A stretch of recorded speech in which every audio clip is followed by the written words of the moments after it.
We laugh. We cry. We learn.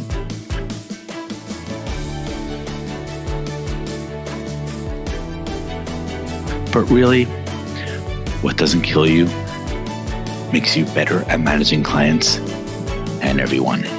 I'm Morgan Friedman, and this is Client Horror Stories. Hello, everyone, and welcome to the latest episode of Client Horror Stories. I am excited to have a conversation with Suzy Hardy. I often ask, after I say someone's name, did I pronounce it correctly? Because I have to get these weird exacting names.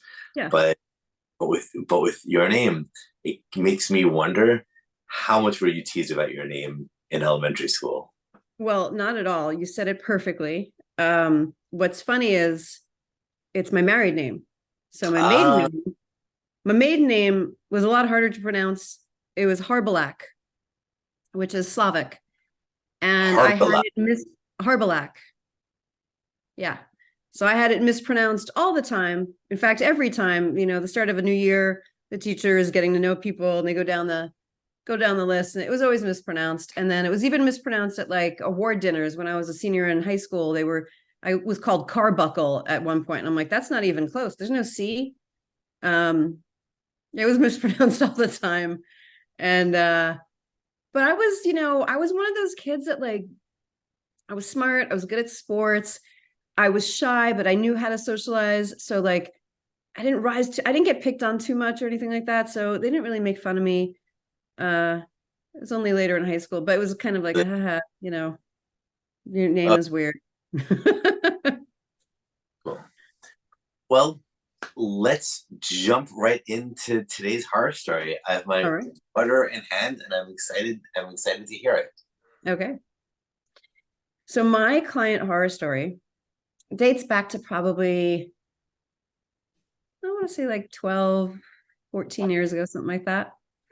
I love stories from more than a decade ago because you have enough time to see it from different perspectives and look at it differently, not in the moment. Yeah, I don't really see this from a different perspective. This is straight up a horror story, like from my perspective. So, but you tell me if you think I'll tell you at the end. No, this is straight up. This is just bad. So I was living in Los Angeles, as I do now. I left for a spell and we just moved back. So I live in Los Angeles. I lived in Los Angeles then. I was pursuing Hollywood as an actor and a voiceover artist. And my side hustle, my day job, I was a licensed massage therapist. Okay. I had great benefit for myself, for my back, when I was a teenager through my adult years of massage therapy, energy work, acupuncture, all that stuff. And so when I moved to LA from New York, I first thought, well, I'm cute, I'm young, I have experience bartending, waiting tables. It shouldn't be a problem. In New York, you can make a ton of money doing that as a side job. In LA, not as much. People don't dine out as much. There's way more actors and dancers and people trying to do that. So the jobs that pay really well, people don't leave. So here I was in LA and I was like, this isn't working out. I actually got fired from I got a bartending job and then I got fired from it, which was not my fault. It was not my fault, Morgan, not my fault. They had a Casio register where I was used to touch screens and POS systems and Aloha. If anyone works in restaurants, they know Aloha. It's like a computer, right?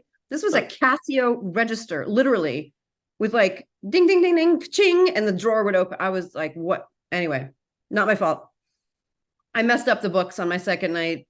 It was literally my second night working there. The girl had left.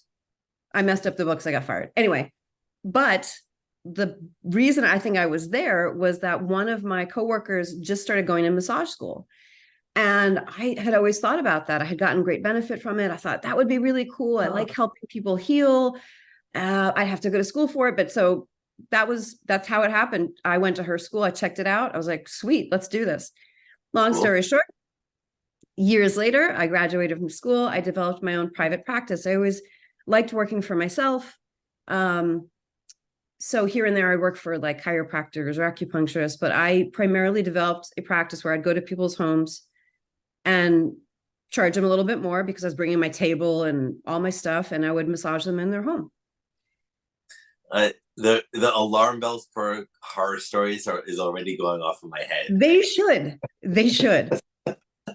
Like all of them, like the clocks at the beginning of the Pink Floyd song "Time," like they should. But I was somewhat. I'm old enough to get that. Good. I love that song. So this particular story, because I have a few in this genre. Huh? Because I'm in a fun mood tonight, I just want to interrupt on that song. I think that song has among the most profound lyrics out there. It's amazing. I love that song so much. That's one of my favorites. In fact, Pink Floyd, when I was a senior in high school, I was on the East Coast, was coming to Giant Stadium and doing their Division Bell tour. And I loved them. And my whole high school was up really into classic rock, but I loved Pink Floyd. And I was like, I was a good kid, never touched weed. I pre-smoked for the Pink Floyd concert so that I could get high at the concert, specifically for that tour. But anyway, that's another story. But I love them. They're amazing musicians. My favorite line from that song is, "No one told you when to run, you missed the starting gun." And I think it's a great metaphor for life. Like, you're just hanging out, you're on the beach, you're doing your thing, and then suddenly you wake up one day and you're in the middle of this race, and everyone else is like running far ahead. And you're like, "Oh my goodness, I missed this starting gun to the race." Yeah, so great. They're great musicians, great writers, just so good. Profound. Actually, it's better because and then you run to catch up with the sun, but it's sinking, only to come up behind you again. Which is also great because, like, you're in the middle of the race, what are you going to do? But it actually turns out the race is like a loop. Like, everyone's just going in circles and circles and circles. Okay, if we continue analyzing this song, we'll be here all night long. Now I have to go back and listen to the song again and listen to the lyrics. and you can get some weed because it's legal now. Yeah, I can. Okay, so where was I? Oh, wait. I totally sidetracked. Okay. Back to the horror story. Right. The horrible experience of my life. One of them. Yeah. So I developed private practice and charged more, and I loved it. Made sense to me. When people are super relaxed, last thing you want to do is get behind a wheel. So I consider myself a healer, always have, and felt like I was doing good work in the world. So I'm also pursuing, as I said, Hollywood. Okay. And acting. And I had this new manager, and I never had great representation. Sorry, my dog's trying to join the conversation. Your dog can join. Manager, very young, very inexperienced, and she had a backer of like some Russian guy, some wealthy Russian dude that she's like, "Oh, we'll call him Vlad," because I don't even remember his name. We'll call him Vlad. This is Vlad. He had the thick accent. He's like, "Hello." And she's like, "She's also a massage therapist." And I'm like, "Yeah, but that's not why I'm here. I'm an actor. I'm a trained actor. I trained at Circle in the Square. I performed off Broadway. I do improv, blah, blah, blah, blah, blah. Doesn't matter." So he's like, "Oh, I'll do the accent for you. I could really use a massage." And I was like, "Okay, well, okay, fine. That's what I do too." And so I gave him my card, and I said, "Sure, call me, and we'll book an appointment." So we booked an appointment for, like, I don't know, 6:37 p.m., which is not unusual. I actually have always been a night owl. I don't mind working on people. Actually, would always preferred working later in the evening than in the daytime. So I was like, that's fine. So I show up to his house, and it's a mansion in Beverly Hills.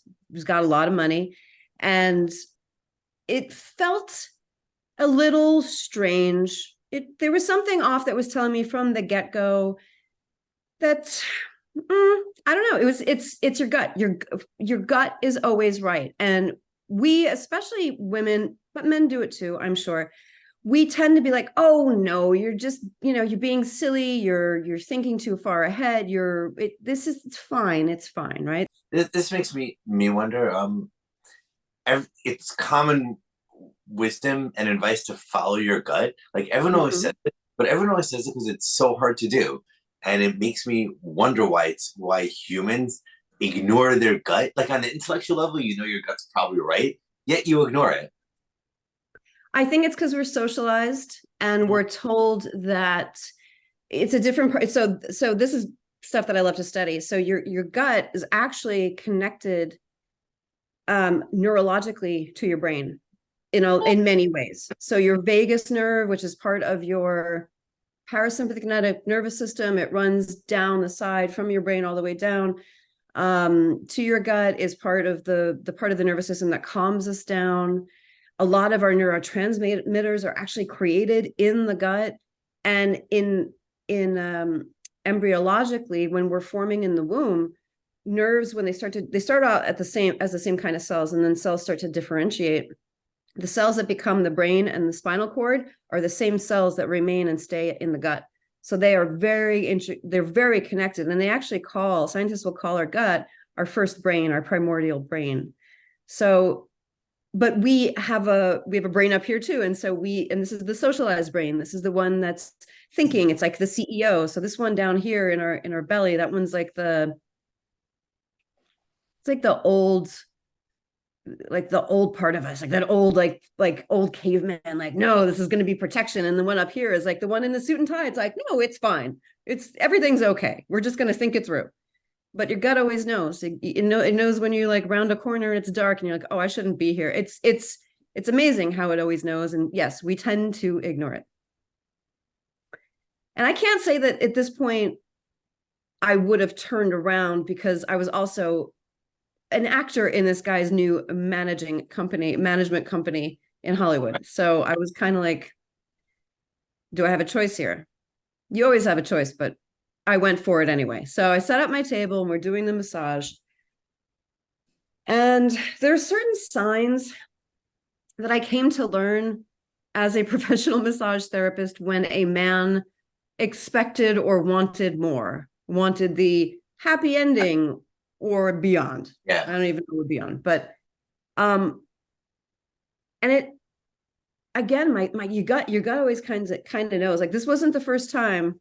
I've kind of given away the ending, but this wasn't the first time that I was going to be put in an uncomfortable position with one of my clients, and it wasn't the last, unfortunately. But so at this point, I kind of knew the signs. And again, my brain was like, yeah, but he's part of the owning the management company. Please share some of the signs. With, by the way, as a parenthetical, it's really one of the things very interesting about this is I've done 60, 70 client horror story episodes before, and you're the first massage therapist. And it's interesting that often we talk about what are the signs, but it's often the signs like things they'll say in conversation, like in a very formal, professional suit and tie a conversation. But now it's just such a different context. I'm very curious to learn what the signs are. Well, one sign, and this is a case-by-case basis sign, because some people relax in massage and they go totally quiet. And some people need, if their brain is still too a little wired from their day, or they're lonely, or some people like to connect by chatting. Some people relax that way. But the guys that would proposition me would ask things about me personally. Oh, that's interesting. Yeah, so it's like they were trying to get to know me. The people that I noticed that would be chatty would talk about like the news or the weather, or it's something about themselves. They would actually unload sometimes, like emotionally, almost like I was a therapist. They wouldn't necessarily be like, so what do you do for fun? You know what I mean? Like, so it was these kinds of questions where guys would start asking me about me, and I'm like, That's what I like about that one, is it's not obvious. I would have never thought of it. Once you explain it, it makes sense. Yeah. The most obvious sign was, I'll show it to you. It's a visual. It was this. Oh my God. No. That made my night. That made my night. Did it? Okay. So when I did body work, I did shoulders, joints, all over. I would be moving the client. Sometimes I would prop them up on pillows. I did a lot of training. I was very good at what I did. And the fact that they did that, it just very subtly, but maybe not so subtly, it was just like, I don't know. I don't even know how to describe it. I'm not usually at a loss for words, but that right there, I was like, oh no. So that sometimes guys would leave it at that. And I wouldn't say anything. And then they wouldn't say anything. And then sometimes it went beyond that. And unfortunately, with this guy, it went beyond that. So he did do that. I was like, maybe like working on his feet. Before I finish off the horror story. Another odd request that they would give as a sign would be they either wanted their abdomen or their upper thighs worked on, which I did both of, because it's actually legitimate to do both of in a therapeutic massage. Sometimes the inner thighs are actually very important. They're actually usually weak. And so the whole body, the whole body, most of the body, not the private parts, but like very important in getting released and getting massaged and getting the fluid moving, the lymph moving, the blood moving. It's very important. But specifically to narrow the window down to those areas was also a sign. So this guy didn't do that, though. Vlad did not do that, but he did do this. And that was telltale sign number one. It's an interesting observation. I hadn't thought about it until this list, that with yellow flags, one isn't alone. Like, if you ask for a massage there, whatever, it could be legitimate, but it's that and that and that. It's like all these little signs add up together to a big sign. And this is one of the reasons why our mind ignores it, because your mind thinks, oh no, that one little thing could be legitimate. Like each little thing on its own could be defensible, and it's more subtle when they're all taken together. Yes. So he did that. I moved to his head. So I usually would finish off with the neck and the head, and it's like a scalp massage. And there was a move where you just on the collarbone, you kind of go around the collarbone and rubbing the shoulders. And it's a very fluid movement. It feels really good. And you come up the neck. And I had done that. My hands were kind of over his collarbone, and he grabbed both my wrists. Ooh. And he pulled me toward him. Yeah. Uh-oh. And I was like, oh, hell no. Like, so I was getting ready to like literally fight him off. And I pulled away. I said, no. I don't like what he was like trying to pull me to, his head was here. So his forehead was here and I was above him. He was trying to get me to like kiss him, but he was reversed and he's holding me and it was horrible. And I was looking at the door and I was like, it's time to run. And I pulled away and I said, no, I'm not interested. And I was getting ready to run. And he's like, okay. And he backed off. But I had never had to get to that point of aggression to defend myself before. Right. Physical contact, even if it's just like a grab, takes it to another level. Yeah.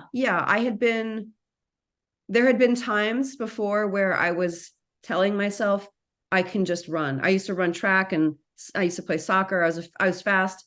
And I had that thought before, and thank God nothing ever came to that point, but it came close. And this guy I had met before. This guy I had, I knew through my manager.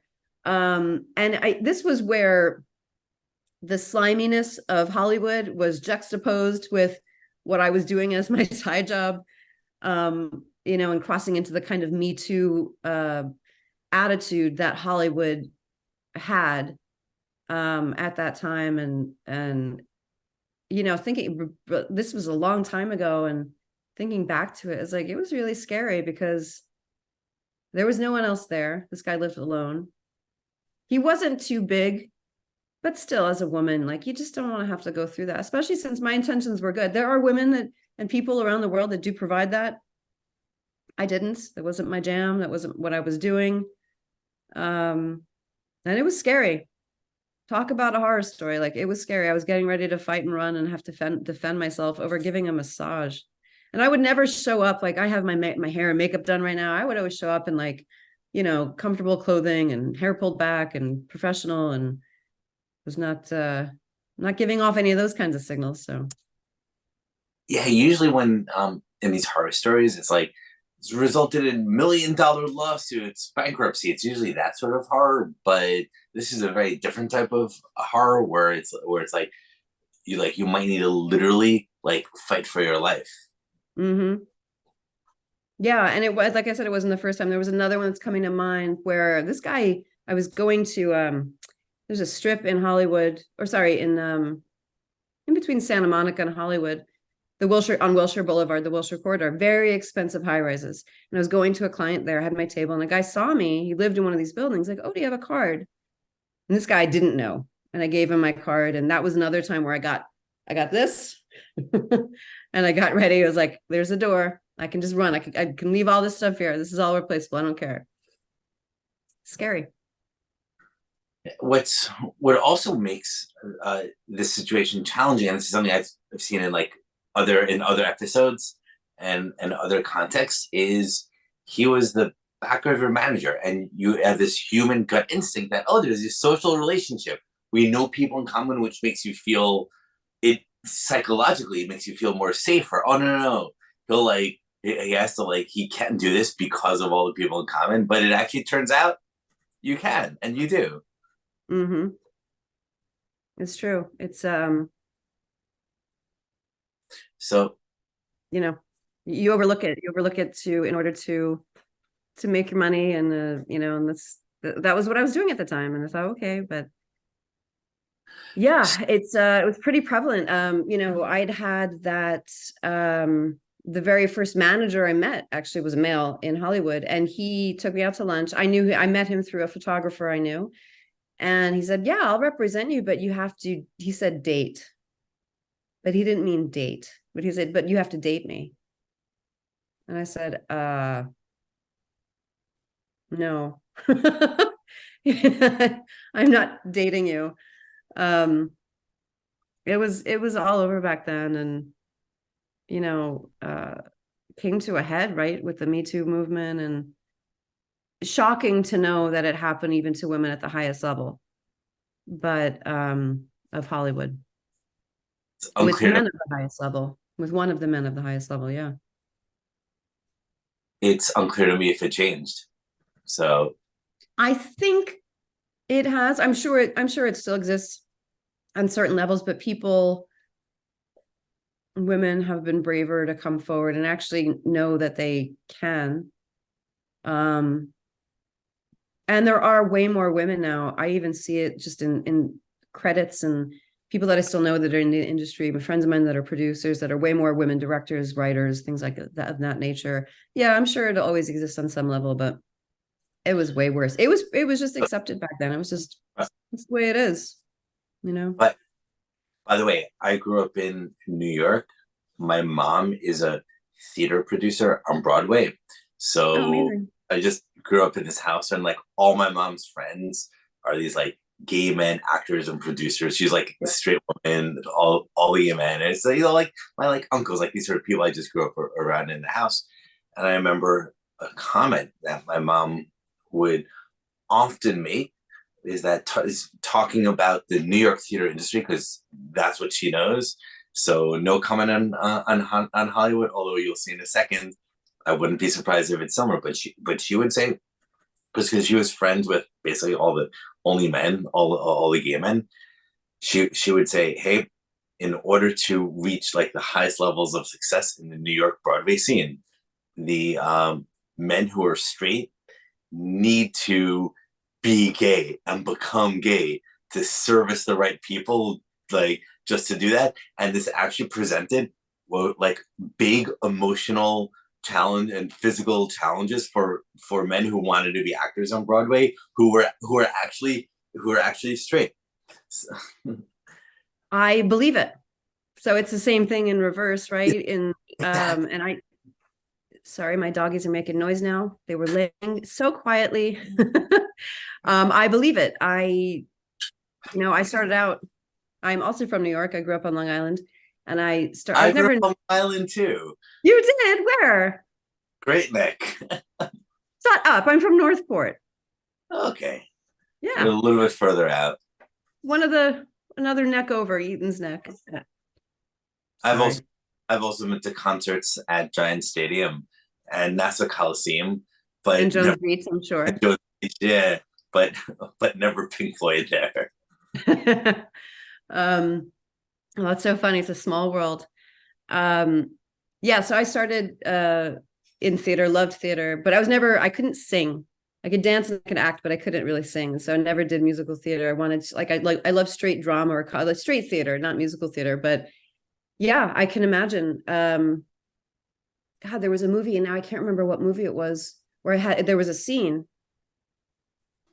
Oh, I'm trying to think of it. And it was an actor that was going up for a meeting with a gay producer, and he basically was saying like, he's like, I'm Ah, straight. He's like, oh, it doesn't matter. Come here. And he's like, no, I'm good.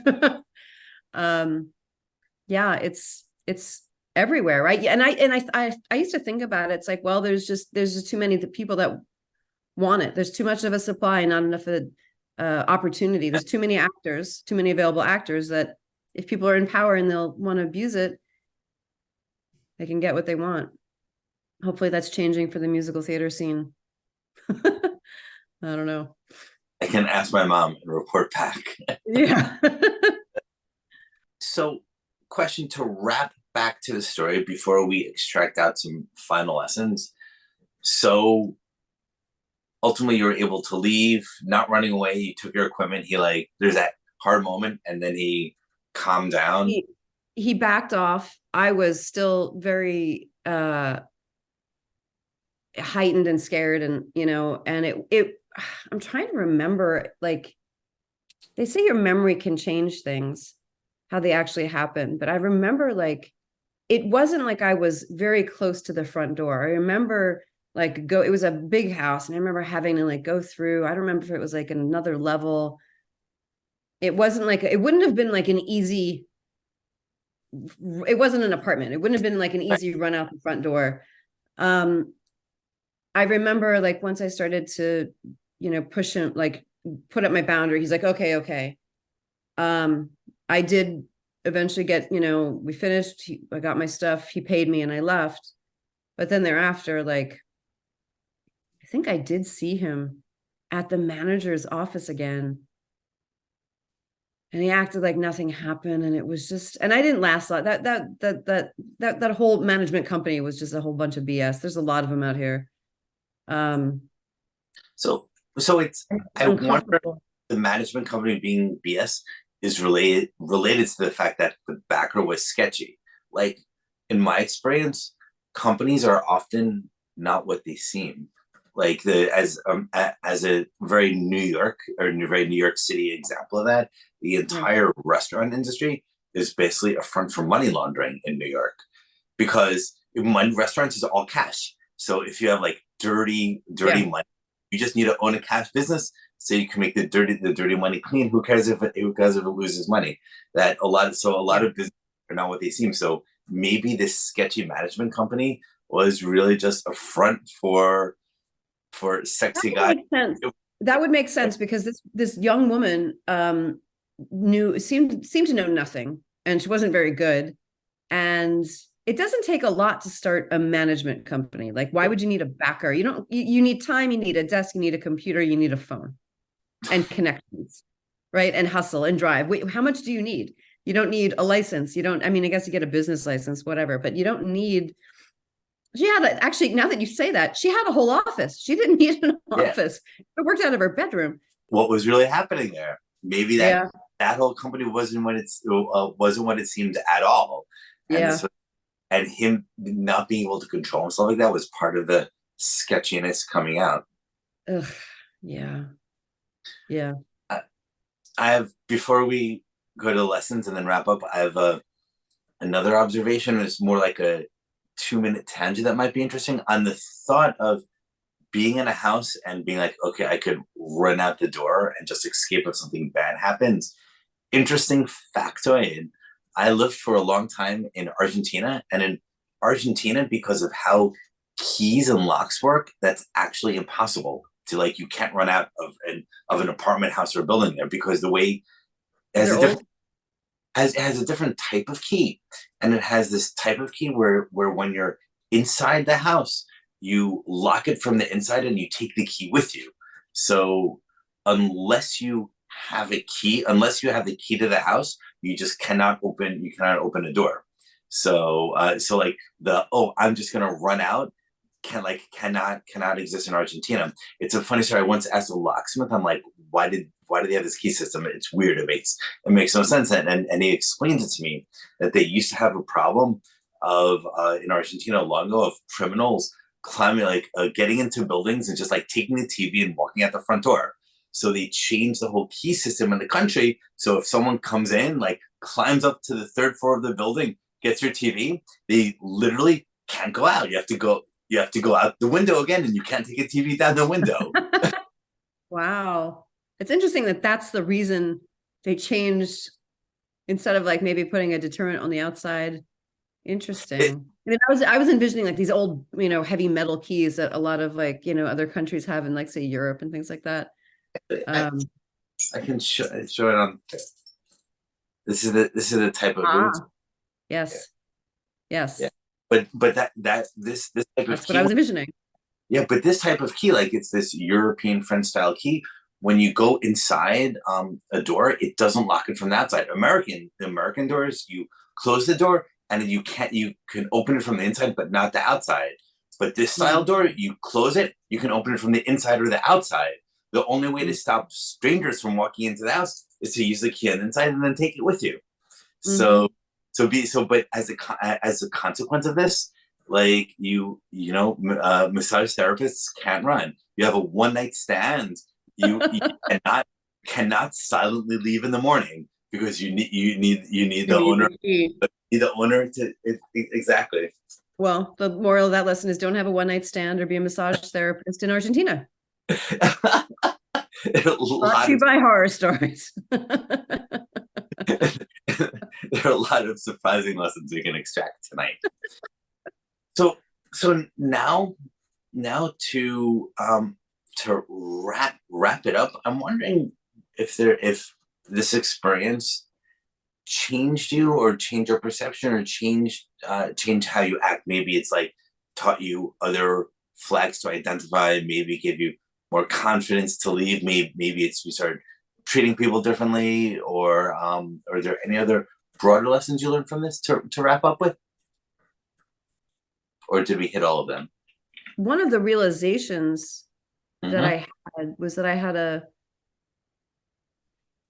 fierce self-defense mechanism in place. Interesting.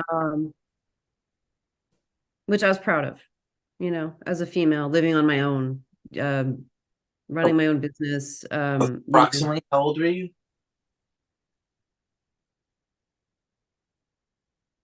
You know, 29, 30. Late 20s. Yeah. I think at the time, it was quite traumatic. And so I didn't like a week and a half later be like, okay, what are the lessons learned? Like you kind of, there was probably part of me that was like, well, this happens, right, with people that are victimized, where you kind of blame yourself. Well, I should have known better, or I should have listened to my gut, or instead of going, no, this is what I do professionally. I'm licensed to do it. And he's just a creep. I got away. I'm okay. The amount of times that it had happened, I want to say it's probably only like 3 times. And then once when I was working in because sometimes I would supplement and work for other people, where there's this chain out here called the Massage Place, and I would work for them. And there was a guy in there that was known to be creepy. No, he never went pushed past any boundaries, but he would always ask for the abdominal and upper thigh massage. And people knew that he was creepy. So really, nothing, knock on wood, nothing ever happened to me, but it was scary. And so the one thing is that I learned okay, well, I have a good self-defense mechanism in place. It wasn't it wasn't conscious. It happened like that. Like he grabbed me and I was, immediately responsive to protect myself, because sometimes people, when they have a traumatic event, their fight, flight, freeze or fawn response kicks in, they freeze. It's one of our defense mechanisms. It does serve us in certain circumstances, but when someone's physically attacking you, it's better sometimes to run away or fight back. So I was prepared to do both. I think, if anything, I would have wished to listen to my gut more often, just in life in general. That's just a small example where the conscious part of my brain did win out, but the gut was totally right. Spot on. And it always is. And even if it's not, or you realize that like later, like, oh, I could have powered through that, or I was wrong, it doesn't matter. Like, listen to your gut. It's there to protect you from many things. And it knows more than your conscious brain does. It knows it sooner than your conscious brain does, than the CEO living in the head with the suit and tie and trying to be all polite and successful. And yeah, it knows what to do. It knows how to protect you. So I think that's the biggest lesson. Yeah, I think it's a powerful lesson. I think that applies to every profession and to all professionals. And in fact, in your non-professional life as well. Yeah. You want to date this girl or not? What does my gut say about her? Like it's probably pretty on mark. Although a counter approach about listening to your gut is, by the way, what you said before about the gut being connected to the brain, I thought was amazing and so much more than I know. So you're far more of an expert on these subjects than I am. So my very non-expert gut instinct on this question of listening to your gut instinct is, I also feel like your gut needs to be trained. Like my gut now has very, very different reactions to the naive little boy in Great Neck, Long Island. That my gut when I was 15 was like, no, everyone's really nice. No one really hurts anyone else.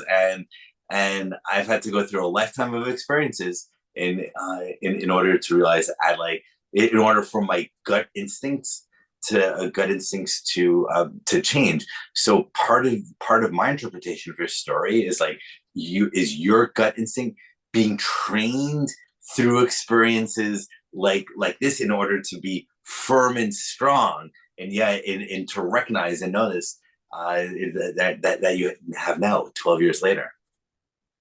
Well, I actually think it's like when we're kids, we're socialized, we're taught, from the time that our ego really develops, like the terrible twos.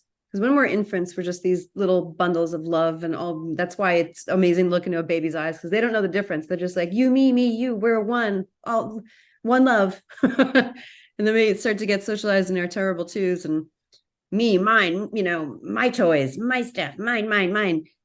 And then we're taught, well, no, you have to share. Well, no, you have to be polite. Well, no, you have to say please and thank you. And And so it's this constant war of like the socialized brain, be polite, be nice, versus the gut primordial of like survival and all for me. And they're at war. And it sounds like little Morgan was being raised to be a polite boy, but his gut was saying other things. And it happens all the time, right? Because the adults we're raised with aren't perfect either. They had their traumas. So that's what it sounds like to me, but I could be wrong. We started psychoanalyzing me. We did. I should have a pipe. Tell me about your mother. You already told me about your mother. No, I should.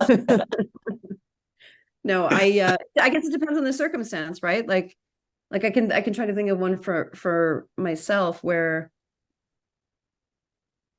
depends on what you're talking about your gut, because sometimes as we're growing up, we have these life lessons that we're meant to have so that we can go from child to adolescent to teenager to young adult, and sometimes we react certain ways. It's not necessarily our gut. It's like it's our fear talking, or our ego talking, or, when I talk about the gut, I mean like rounding a dark corner, being like, oh, I shouldn't be here, or, meeting, trying to think of an example from my own life. Meeting a business person and you're just like, oh, I don't like them, but Yeah. you're supposed to deal with them. Like, oh, something's wrong. All the That time, kind of thing. all the time you meet people and you're like, they're skeezy. Yeah. I don't know Yeah. the last. I think I might not have heard the word skeezy since I was 15 years old. 15 years old. I haven't. I definitely haven't. I definitely haven't. So thank you. Okay, so Bringing that one back. this was this was an interesting episode, and I love the unexpected deep dive into gut instincts and following your gut. And it turns out you're a scientific expert on that brain. I'm not an expert. I'm just always been passionate about it, and it's what I do now. I've always been kind of a seeker, and Well, expert. I'm personally not a believer that credentials mean you're an expert. Like, you don't need to have a PhD after your name to be an expert. It just need to be something you're passionate about, and thank you. Yeah. that you've obsessed about. In fact, I love the origin of the word amateur. It comes from the Latin amare, to love, as opposed to the word professional that comes from the Latin profess, which means to believe. You profess a religion. So if you're amateur versus professional, in a way, it's kind of, do you do it out of love, or do you do it because this is your religious belief? And then when you get the credential, you're from professors who profess their belief to be a professional. It's, here's a religion, here's our way of thinking, as opposed to study the same subject as an amateur. It's amare. It's like literally, you're just like, love this subject so much, you're into it. And guess what? I kind of think that the amateur, the lover of this subject, is like much more likely to come to important and insightful and not obvious conclusions, because when you're raised in a religious belief system, then like, even if it's academic religious belief system, you really can't question it or go outside. But the amateur will go wherever his love takes him. I love that. Yeah, that makes a lot of sense to me. Although etymologies, I could also go on forever as well. I will contrast this also with the word passion, because amateur loves it, follows their passion, comes from the Latin pari, for pain. So the downside of being the lover that follows your passion is, linguistically, by the word itself, it will lead you to these dark places of pain. But perhaps the positive interpretation of that is, this is where your soul needs to be trained, your gut needs to be trained. We're like these learning machines, and maybe even our soul was put in our body to learn and to be trained. And this pain is a fundamental part of the passion of being human. That makes a lot of sense. Philosophical and etymological note to end this episode on. This was, I love it. Thank you, Suzy, and everyone who's made it to the end.